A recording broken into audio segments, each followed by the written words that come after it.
What's up, Wolverines? I'm Jack Balsera. And I'm Justin Malari. And welcome to today's edition of WBLN. 7th graders celebrating Black History Month in a meaningful way by highlighting the achievements of influential African Americans. In Mrs. Menendez's U.S. history class, students showcased historical figures who made a lasting impact, from Jackie Robinson breaking barriers in sports to Barack Obama leading a nation and Muhammad Ali's unwavering determination. Each story reflected perseverance, courage, and leadership. Through their presentations, students not only brought history to life, but also connected these figures to the Jesuit values they strive to uphold. A powerful tribute reminding us of the resilience and contributions that continue to inspire generations. 8th grade students are getting a taste of ancient history, literally, through sweat and endurance. One teacher is bringing the legendary Spartan workouts to the classroom, giving students a first-hand experience of how the Spartans trained for battle. David Garrido has the story. At Belen, history comes to life.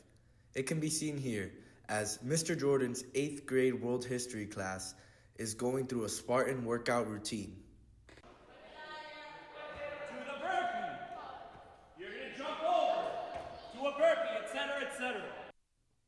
Mr. Jordan guided his class through the workout so that it not only could be a learning experience, but also a very fun experience where they can truly firsthand understand how the military people trained in Sparta. I had the privilege of speaking with Mr. Jordan to get a more deep account and also to find out why he does this with his students.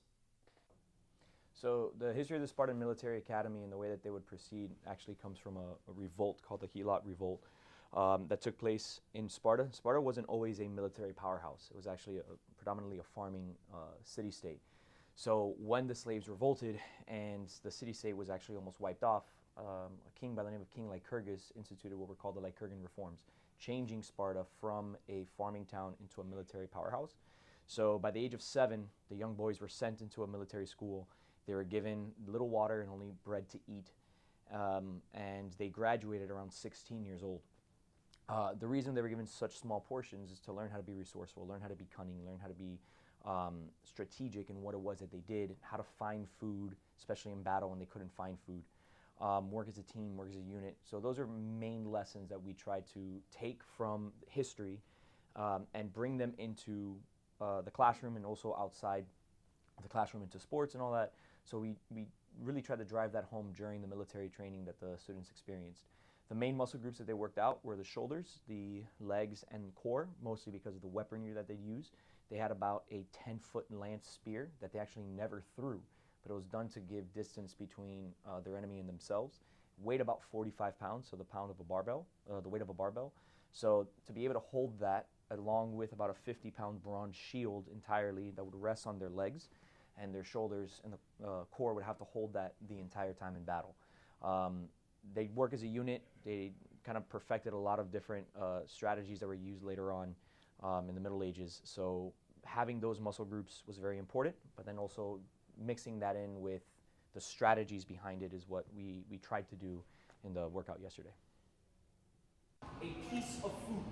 You cannot get caught. If you get caught, you will get a pH. You will have to serve that pH. You are breaking the rule. If you choose not to, not a problem. You're standing outside, you don't graduate from the academy. If you're able to sneak the food out, you have effectively graduated the academy. Only 2 students have ever graduated the academy before. 8th grader John Michael Quijano gives us his outlook on the workout.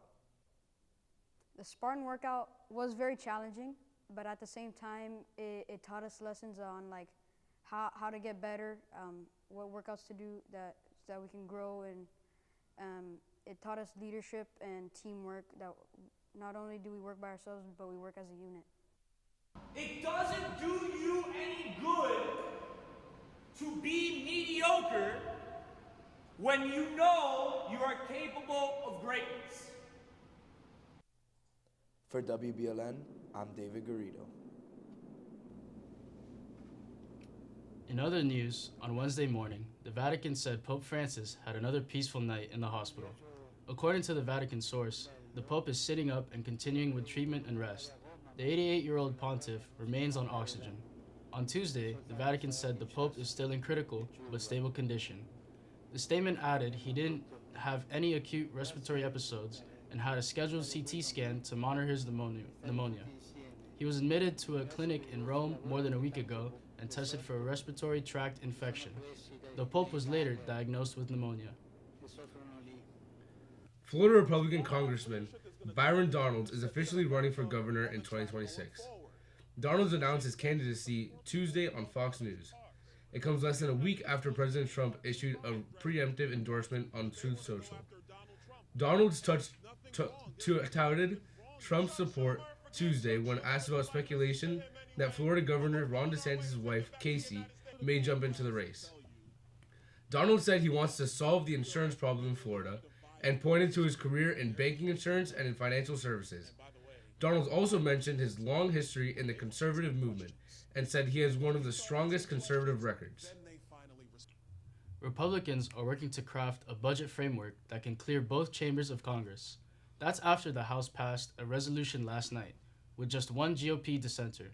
It could be setting up a battle over Medicaid. The measure is not a finalized bill. It's a framework for negotiations with the Senate that's likely to get pushed back in that chamber. It proposes an $880 billion reduction in health and energy programs over a decade. President Donald Trump says Medicare cuts are off the table, so moderate Republicans say it's hard to make the resolution's math work without affecting Medicaid. Their colleagues across the aisle are more blunt, noting most seniors in U.S. nursing homes rely on Medicaid to pay for that care. But some Republicans argue changing Medicaid isn't the same as eliminating its popular programs.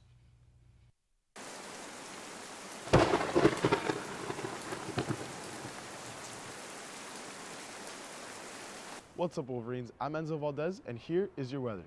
Today we'll see a high of 79 with a low of 56 and some cloudy skies throughout the afternoon. That's all for your weather. Now to the guys at sports.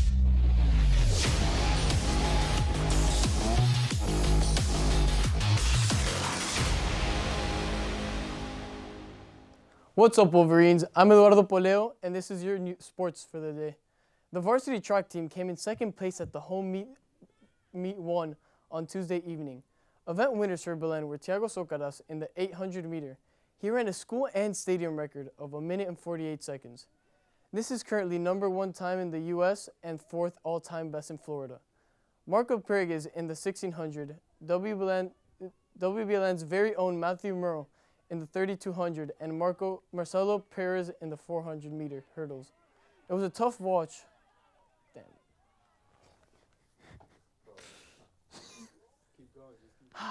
All right, 3, 2, 1. It was a tough match for the varsity tennis team as they faced off against Riviera yesterday.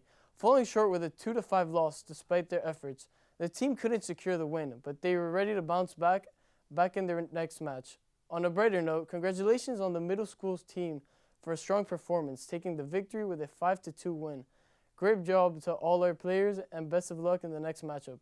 Let's move to MLS. Major League Soccer has fined Lionel Messi an undisclosed amount for grabbing the neck of an opposing team's coach. It happened at the end of the game between Inter Miami and New York City FC on Saturday. Messi put a hand on the back of NYCFC assistant coach Mehdi Ballouchi's neck as he walked off the field. Moments earlier, the reigning league MVP had given a yellow card after a heated exchange with the referee. Messi's teammate Luis Suarez was also fined an undisclosed amount for grabbing the back of an NYCFC defender's neck at the end of the first half. That's all for your news today. Back to the... Thank you, Edu. That's all your news for today. Remember to stay safe And stay golden, Wolverines. Bro,